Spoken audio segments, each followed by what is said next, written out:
Hi everyone, welcome to another episode of PKM Weekly. So let's see what's in store for us this week. First up, Obsidian. They've released a couple of updates for Catalyst only, and on the Obsidian desktop we're at version 1.10.1, and we've now got bases group by formula list and tags, new item menu, rename empty to none, and various different other updates that they've included and fixes, as well as 1.10.1 for the mobile version. And now we're basically on parity with the desktop version, plus another few things, with the main one being the mobile app now launches significantly faster by opening an editor of the last opened file, while the rest of the app loads in the background. So if you are having trouble, or were having trouble with the desktop app opening and just taking time, hopefully now with this latest update, that should be a thing of the past. And then a couple of other things that they fixed: liquid glass keyboard, fixed adopt a system theme not working, and reading mode, and fixed crash when app document folder is unavailable. So some great stuff from the Obsidian team on the updates. And if you want a more visual representation of all of the updates that have happened in Obsidian during October 2025, that's groups, summaries, lists view, and a few other things, then definitely do check out this video by Nick, and he goes through all of the updates in a 11-minute or so video with the updates that have happened in Obsidian, so at least you can see them and see them live and how they work. So thank you very much for that, Nick. And another one was, this is why Obsidian is the best, and it's really talking about if there's any proof that file over the app is still king, then this Reddit post may be the one that we need to look at. And what it basically is that Notion will ban your account and keep your data because the user from here seems to be from Notion. We're reaching out to you, investigated your account, and you've violated the terms and conditions and blah, blah, blah. So that's it. And you've basically lost access to your data. And it is quite a popular post, 2.6 thousand upvotes, 619 comments on the original one. And on the repost that was done in the Obsidian, another 1,192 comments. So definitely worthwhile keeping an eye on that one, and just to think why sometimes it might be better to have file over app. And this is one where Notion is inevitably difficult to extract your data. Things like Capacities, yes, it is online, but they do have the automatic backup, and you cannot back up your notes very easily into Markdown and Excel tables. So as long as you've got a backup way to get your data out of the system, then I think you should be all right. But just something to keep in mind. And another one on the similar vein was, why are people obsessed with Obsidian? And again, 143 comments on this one.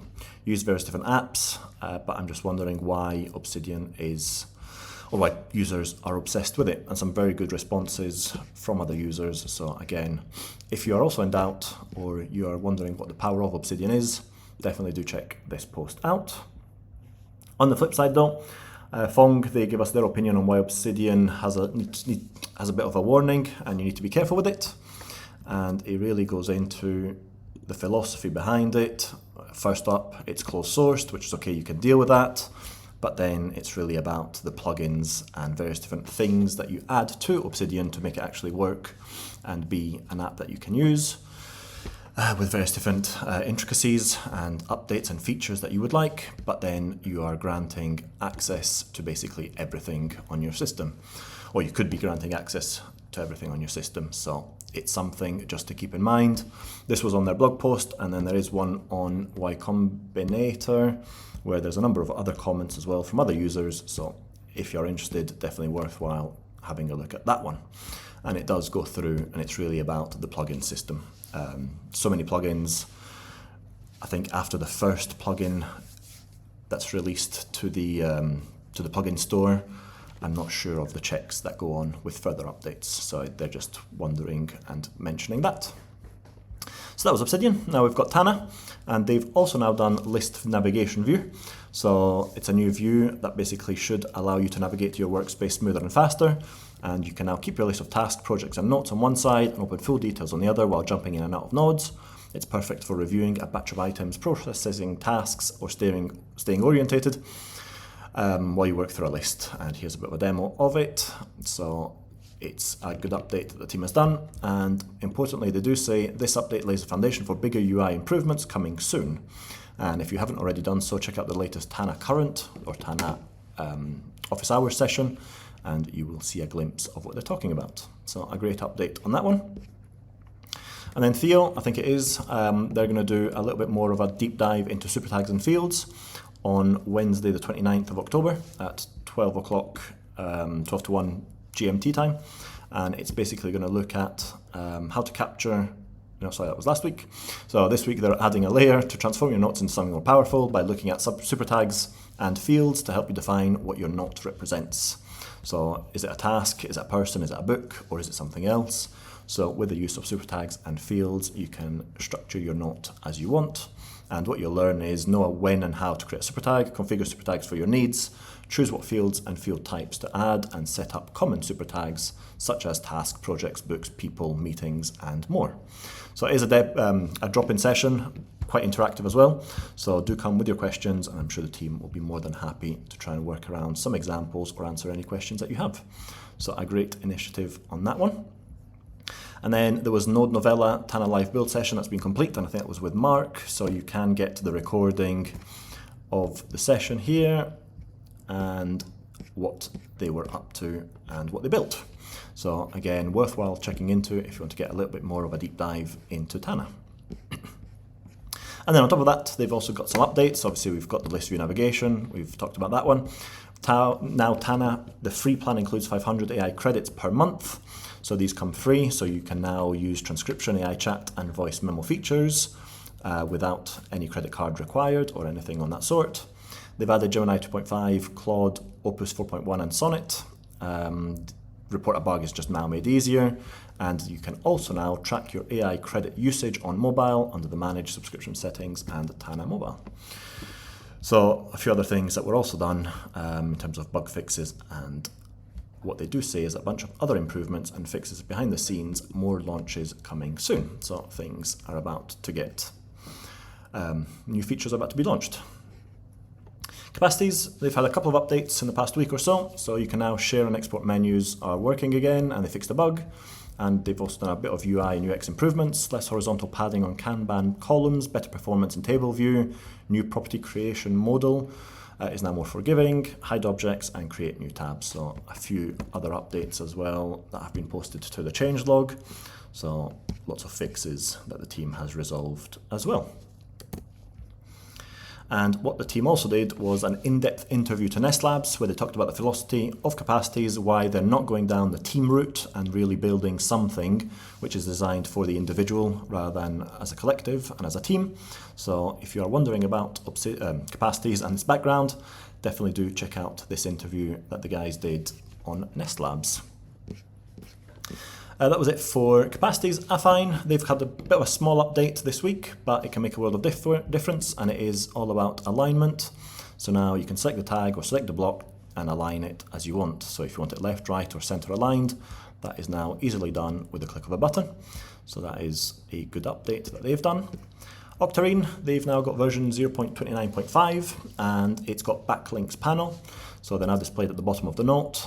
Search results, you can adjust them, and other improvements and fixes that the team has done. And a little bit of a demo here just to show you where the backlinks live nowadays, and they live at the bottom of the page in a similar way as, if you will, Logseek or of Obsidian, that you can tweak it that way. Anytype, there was a bit of an interesting post on Reddit that was, why is everyone hating it? Tried Notion, didn't work. Tried other things, didn't work. Obsidian, didn't like it. Needed plugins to do everything. Then I found Anytype, beautiful, minimalist design, etc., etc. And he's just asking the question of why everyone hates it. And I don't think it's a question of everyone hating it. It's just that I think it's just poorly marketed product. Same with one of the comments that were in the Reddit post. You rarely hear anything about Anytype, so I think the team could do a little bit more in getting the name out there.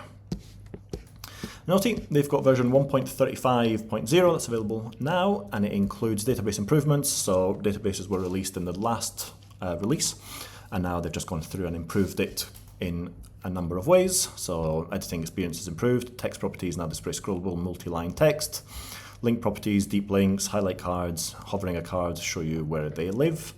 So lots of updates on that one. After deleting a title frame, it can now be re-added, and a number of other updates as well, which we can see in the Discord here, with various different fixes that the team has implemented. And as per usual with Noteey, quick 1.4 minute video, and you can see the updates that they've implemented this week, or in this latest update. Heptabase, they've got now in the latest version, you can easily copy the content of an entire chapter or section from a PDF into a card, and you can add it to the AI chat context with one click. So it should make it easier, just to make it more convenient to study PDFs. As you can see in this example, it's got a PDF, scrolls to one of the outlines, or one of the chapters I should say, adds that to the chat, and then basically you can do whatever it is that you would typically do with AI and extract it and chat with it. So a very good update. There was a few more things that Heptabase has released in the past few days. Show parse in the PDF, locate highlights, a couple of keyboard shortcuts, side panels, and a few other fixes and things. Definitely worthwhile having a look through the changelog for an update. So we still don't have the app, but we now have a search anything, then drag the results to a note as a live query. So let me just make it a little bit bigger. So they're searching a note here, and or searching for whatever it is that they want. They drag that search that they've done into one of their pages, and then it becomes a live search query in that page itself. So a very useful addition. And on top of that, there's now 19 tasks left before they release the app. Still no idea when that's going to be completed, but at least we are reducing and slowly getting to single digits. So that was it for this week of PKM Weekly. So thank you very much for watching, and I shall see you next week. Bye.